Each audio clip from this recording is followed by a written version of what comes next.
Oh wow. Ah, focus. Focus. Focus. Focus. Baby. Okay, hi. Hi. So my name is Megan. This is my first vlog ever. Little bitty bio. Like I said, my name is Megan. 27 years old. This is my first baby. And she is 5 weeks and something odd days. And pretty much I'm just going to be talking a little bit about my pregnancy and how that went. Then I'm also going to be talking a lot about the fitness journey that I was on and that I will be going on, once I get clearance from my doctor. My sister-in-law and my friends have been kind of bugging me about doing a vlog or some sort of video document, so a vlog, about everything. So I say a lot, so bear with me. But anyways, so before I got pregnant, I was going to the gym probably about every day, sometimes twice a day. I was very, very in shape. Let me see if I can find a picture. I'm sure I will be able to find a picture. So first picture that pops up, this was probably like a year after. I'm not sure if you can see that. But it was about a year after starting to work out. And then I had gotten really, really fit. And I was at my prime pretty much before I got pregnant. And then we moved to the East Coast, me and my husband. And then, new food. We started eating a bunch of junk. No shame at all. But yeah, I was pretty fit. I had abs, little baby abs, but abs nonetheless.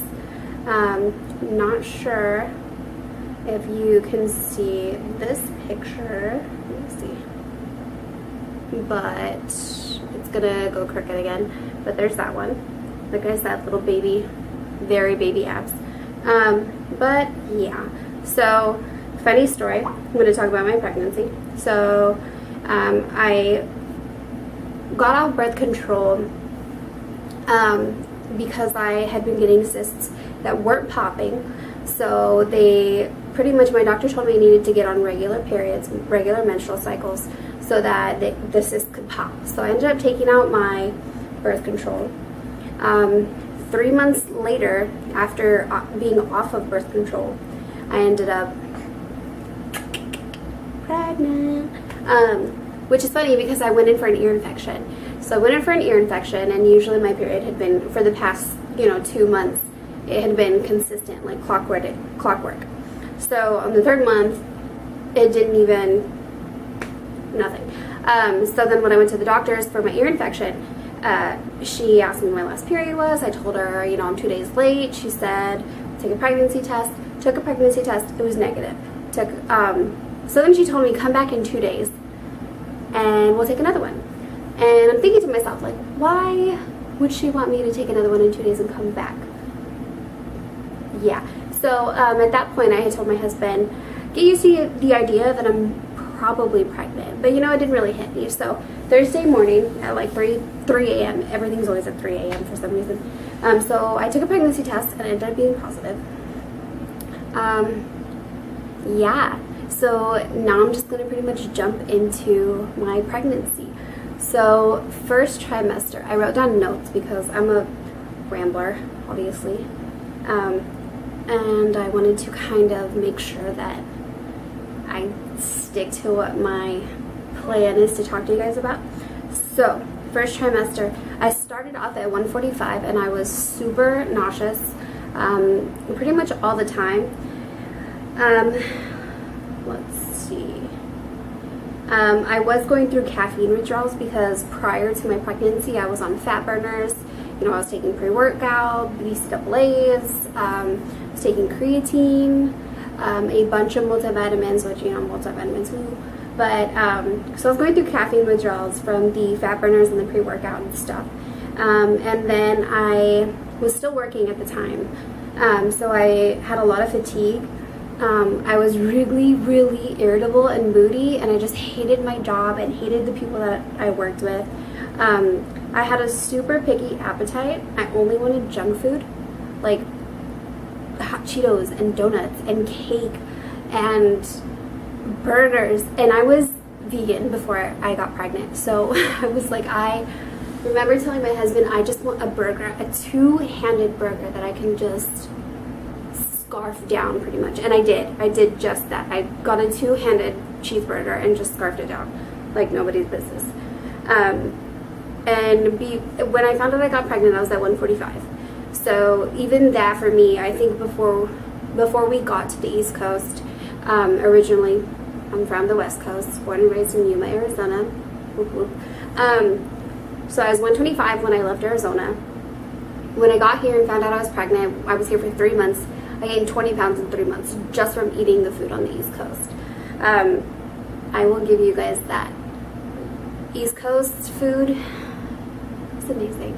But anyways, obviously I gained 20 pounds in 3 months. So second trimester, I started to creep into the 150s and 165s, which is already about 15 pounds.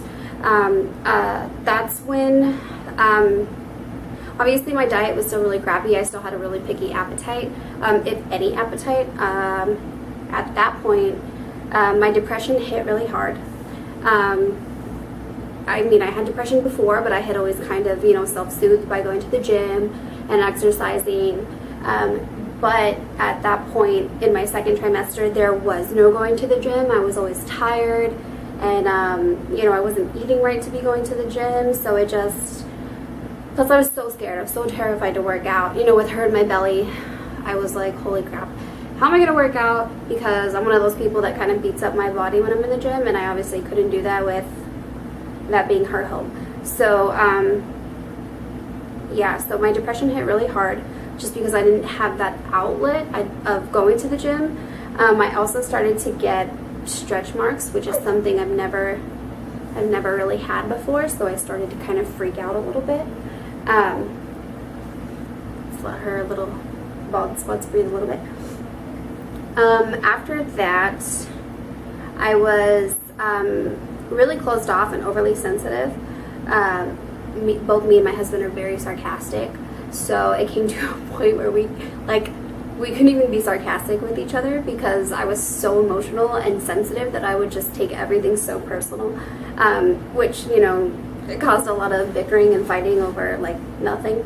And I also would have 2 to 3 anxiety attacks a day, which is horrible. So my depression and my anxiety on top of the hormones were just a really bad combination. It just was awful. I'm one of those people where when I have anxiety, I'll be hyperventilating and crying and shaking. I like to sit in dark places. A lot of the times I would sit in the bathroom with the lights off, or I would sit in my closet and just hyperventilate and cry pretty much until it went away, which is horrible. Don't ever, self-soothe in that way. So once I crawled into the 3rd trimester, and I literally mean crawled, I was so done by then. My depression was still pretty harsh in the beginning of my 3rd trimester, and it was mostly because I got more stretch marks, which led to more anxiety attacks, and I also had more, my depression was horrible. I had never had a body that was that so severely kind of beaten up, and what was really irritating for me was because I had been such a fitness freak prior to getting pregnant, I knew the difference between healthy fat and unhealthy fat. And the fact that I was eating so much crap food, it was just difficult to accept that I was just like, oh, I'm going to eat all this junk food because I'm pregnant. But then once it was the difference between, baby weight and then, junk food weight, it was really irritating to me to kind of accept that, because I didn't want to accept it, because I knew that after it would be starting all over again. So also by my 3rd trimester, I was crawling into the 185s, which is 40 pounds. at my height, I'm 5'1", and again, I started off at 125. Before coming to the East Coast, found out I was pregnant at 145. So to gain 40 pounds, in a matter of, 8 months, that's pretty bad. From what I'm told, the 35 is the most for someone my height. So third trimester, like I said, my depression was really bad. So I agreed to go to therapy because that was one thing I was willing to admit. I knew that I needed help, that I couldn't do it on my own. It was just at that point I needed someone else, an outside perspective to kind of help me. So I started to go to therapy. I started behavior meds, which she said I was at high risk for postpartum depression. So, because I wanted to be pretty much, the best mom that I could be for her, but also because I didn't want to fall short of, who I originally was, I agreed to go on behavior meds, which is something I never thought I would do. I never wanted to be medicated for something that I believe I can control. So that was kind of frustrating, but initially I did start behavior meds to help with my postpartum.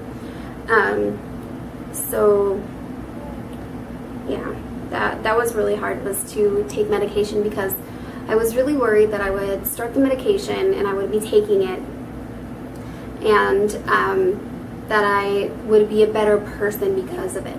And I didn't want to be a better person because of a pill. I also didn't want to have to take them long term. I just wanted to take them for the postpartum and then kind of cut them off. But we'll see what happens. I'm still currently taking them. And I'd like to think that I've been doing pretty well. So let's see what else I have in here. Okay, so when I hit my 38-week mark, I went to my appointment. They told me I was about 75 to 80% effaced, and I was 1 centimeter. So this being my first baby, I kind of freaked out and was like, oh my gosh, she already wants to come. She's already ready, blah, blah, blah. So I started to I heard about membrane sweeping. So I got a membrane sweep. And then I started doing a lot of home remedies. Don't listen to Google. So me and my husband went out. We bought a huge bowl of freshly cut pineapple. We bought dates, raspberry leaf tea. We did evening primrose oil. We did, walking up the stairs, which never again. At least not that much consistently. So it even came down to drinking castor oil, which didn't do anything at all except for make me have the weirdest combination of contractions. So I ended up going in and they were like, you're not in labor. So I ended up having to come home and suffer these contractions for however long the castor oil was still in my body. So anyways, pretty much at 38 weeks I wanted her out. I was so over being pregnant and so over being pregnant, like honestly. So then at that point, 39 weeks crept up, still pregnant. 40 weeks crept up, still pregnant. And I had gotten about 4 membrane sweeps at that point. So I was 40 weeks and 2 days when my water broke. So I had tested positive for a Group B test. So I ended up having to come in right away to prevent her from being infected or, obtaining any infections. So I had to go in right away.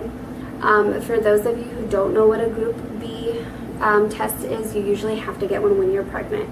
And I'll look up the definition for you because I definitely don't want to give you guys a wrong definition. And then you tell me, good morning. You're drooling on my shirt. Good morning. I don't want to tell you the wrong thing and freak you out, especially if, you're newly pregnant or your first pregnancy. So it's a Group B streptococcus, and it's an infection caused by a common bacterium. So there are no symptoms, which is crazy because, you get tested for it and they tell you you're positive, and then you kind of freak out because you're like, I'm positive for Group B, and then you have no idea what it is. But pretty much all it is a kind of bacteria that people naturally have in their intestinal tract. So in order to prevent her from getting anything, any bacteria, and when she comes out, they have to start you on antibiotics right away. I have the hiccups now. Okay, so my water broke. I had to go in right away, which is kind of convenient because I didn't want to count contractions because it was so annoying, and I was just like, gosh, like how do you know? And every time I would be like, my contractions are this many minutes apart for this many hours, they would say, okay, if it's like that for 2 more hours, then come in, or if it's like that for this many hours, or drink water and lay on your side, and then call us back. And then it was just so annoying. So anyways, so I ended up going in, and then getting hooked up with antibiotics. It was so funny because I got so frustrated with the fact that I couldn't keep my pants dry. When your water breaks, like mine came out in like little gushes, like little reminders. Hey, your water broke. Hey, your water broke. Hey, your water broke. So I had like triple padded my pants, and then by the time we got to the hospital, I stood up and was still leaking going up the elevator to labor and delivery. But anyways, so when I got there, at 9 a.m. on Thursday, July 27th, and I started antibiotics right away. I was only 1 centimeter still, but obviously my water broke, so I was 100% effaced. So they started me on Pitocin. They pretty much started me at the smallest amount of Pitocin, and it was such a teaser because it was just like started my contractions, and then you kind of get like this adrenaline rush, like, oh my gosh, it's happening. Yeah, so that was at 10:30 when I started the Pitocin. So at 7 p.m. I spent all day having contractions. At 7 p.m. they were unbearable, right? They kept coming in and they kept checking my cervix. 3 centimeters came in again, 4 centimeters, and then I got stuck at 4 for a good while. So by the time I was at 6 or 7 centimeters, it was about 7 p.m. and I really wanted to have an natural birth. Ended up caving and having an epidural when I was about 6 or 7 centimeters at 7 p.m. Jesus, kid. So I got the epidural. It didn't necessarily take the pain away, but it made the contractions a lot more bearable. By the time I had asked for the epidural, I was convulsing and shaking like so bad, and then I was dripping sweat, and it was just horrible. You can watch as many videos as you want and read about it as many times as you want, but you will never understand the amount of pain that these contractions have on you, until you're personally going through it. So I had those contractions from about 7 to almost 2 a.m. When they checked me at 2 a.m., well, it was about 1:55. They checked me and I was finally 9.5 centimeters. Thank God. So I was just like, oh, finally. So I ended up pushing. I started pushing at 1:55 a.m. and at 3:15 a.m. At 6 pounds, 15 ounces, 20 and a quarter inches long. This little peanut popped out. So after she came out, it was kind of surreal. When I think about it, I kind of feel bad because, I had my husband record them putting her on my chest, and I was kind of like this really awkward smile thing going on, hey, oh my gosh, it's a baby, oh my gosh, it's mine. So it was kind of surreal, but I'm used to her now. But at the first, you never really realize how, again, I'm going to use the word surreal, how surreal it is meeting this little person that you made inside your body. So when I first had her, she came out, and they put her on my chest. She's super strong, so she just started crawling up. I swear to God, she was going to stand on her 2 feet and just be like, give me milk. She didn't, but it seemed like she was about to. So after I pushed out the placenta, it looked so weird. You can look up pictures. It literally looks like a purple steak. As weird as that sounds, it looks like a purple steak. So after that, there's doctors everywhere. So if you're shy, don't be, because all in a course of labor, you will definitely have people witness you giving birth, witness you pooping, witness you, leaking fluids everywhere. I mean, there really is no being shy giving birth to little peanuts. To little peanuts. So after that, the epidural was wearing off. I got up to go to the bathroom and to sit down and kind of clean up. I ended up passing out and almost throwing up. So after that, I kind of got, gathered, after the rush of standing up and after giving birth. We moved to mother baby unit. After birth, people say that it's painful. Some people don't have that much pain. I had kind of a lot of pain. I had torn just a little bit, so peeing was like excruciating. Moving was painful because your hips and your whole entire bottom area just hurts. I couldn't sleep just because it's so weird, because you're so exhausted and you want to sleep, but you can't because of this subconscious adrenaline that's going on. So you're like, man, I'm so exhausted, I want to sleep, and then you're just like, there's a baby and it's mine, and I did that. I made that. I did it. This came out of me. But yeah, so we were supposed to be gone after 3 days.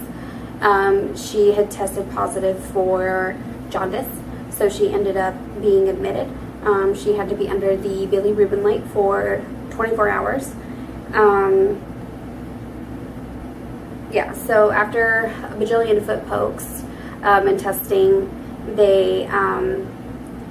she was able to go home the next morning. So she was under the light for 18 hours, but we were initially there for about 24 hours. So that is pretty much just my mini introduction. My plans, now that I am 5 weeks postpartum, I go to my doctor's next week. So once I do that, I should be able to get clearance to go back to the gym, which I'm super excited for. That's something that I really want to start documenting for you guys, just because there is a different level of difficulty getting back on track after being pregnant. Some people can do it during their pregnancy. More power to you in that respect. I wasn't able to do it during my pregnancy, and now I have to I don't want to say suffer the consequences for getting pregnant, because it makes me sound like I'm not grateful. It's just a different experience for someone like me, because I've always had those body images, those body image issues. So it's different for me to accept the body changes, I guess, that I went through during pregnancy. I mean, I'm thankful for the journey, and I'm thankful that my husband was there through every step of it. I'm thankful that I got this little peanut, who still smells delicious, by the way. And I'm thankful for pretty much everything that happened and the way that it happened. It's just, again, a different story, accepting the changes that your body goes through, especially because, like I said, because I was a fit freak prior to my pregnancy. I knew the difference between good weight and, bad weight, and, this is the good weight, and I also gained some bad weight as well. So that was kind of crappy, to say the least. So, I mean, that's more of what I'm talking about when I say now I have to suffer the consequences, was because I was unable to kind of mind over matter, kind of eat healthier versus, gravitating towards convenience and the easy stuff of eating junk. So I will be documenting that little by little. I'm hoping to put out a video weekly, but we will see. I'm a stay-at-home mom now, so we will see how that goes, because it's technically going from one full-time job to another full-time job. So we'll see. Again, we'll see what happens. But hopefully you guys will come along with me on my journey. It'll be very interesting, I hope. You know, I should have started this probably like a month ago, but we had family visiting to, you know, help with my postpartum and to help with her. And then we moved shortly after, so we're in our new apartment, which is way bigger than our first one. Well, anyways, so I'm hoping to document that as well for you guys. It's just my postpartum and how it's, you know, progressing or regressing. It's difficult to kind of deal with when you have a baby because, you know, it's not just you. You can't just feel sad one day, you know, because it affects everyone around you. It's crazy, but I mean, I'll be documenting that as well. So not only will I be, you know, take you with me on my fitness journey, but I'll be taking you with me on my baby journey and my postpartum journey. So we will see what happens, and hopefully you guys will like and subscribe, and we'll be the best ever. Just kidding, but I mean seriously, if you guys like to come with me on my journey and follow me down the yellow brick road, like, subscribe, you know, comments are welcome.